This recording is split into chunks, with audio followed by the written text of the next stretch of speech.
Hello friends, मैं हूं सी नरेश माहेश्वरी। आज मैं आप लोगों से डिस्कस करता हूं section 94 sub section 7 interest driven transaction. जब कोई भी पर्सन बाय करता है या एक्वायर करता है सिक्योरिटी या फिर units of mutual funds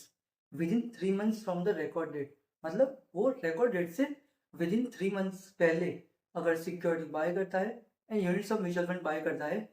and वो अगर अपनी security within 3 months from the record date sell करता है, मतलब वो रिकॉर्ड डेट से विद इन 3 मंथ के अंदर अपनी सिक्योरिटी सेल करता है और अपने म्यूचुअल फंड से units within 9 months from the record date वो सेल करता है, मतलब रिकॉर्ड डेट से विद इन 9 मंथ अपने वो म्यूचुअल फंड के यूनिट है वो सेल करता है और उसको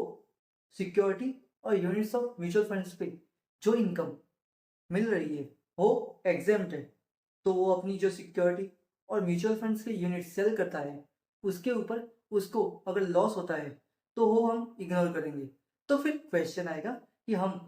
सिक्योरिटी और units units of mutual fund को सेल करने पे जो लॉस हो रहा है वो पूरा इग्नोर करेंगे? नहीं फ्रेंड्स, जो आपको जो उन पे सिक्योरिटी पे और म्यूचुअल फंड्स पे जो इनकम मिल रही है वो एग्जेम्प्ट है उतने तक, मतलब टू द एक्सटेंट जितनी आपकी इनकम सिक्योरिटी और म्यूचुअल फंड यूनिट्स पे मिल रही है वो एग्जेम्प्ट है, उतना कैपिटल लॉस आपको जो सिक्योरिटी और units of mutual fund sell करने पे हो रहा है उतना हम इग्नोर करेंगे। Thank you friends.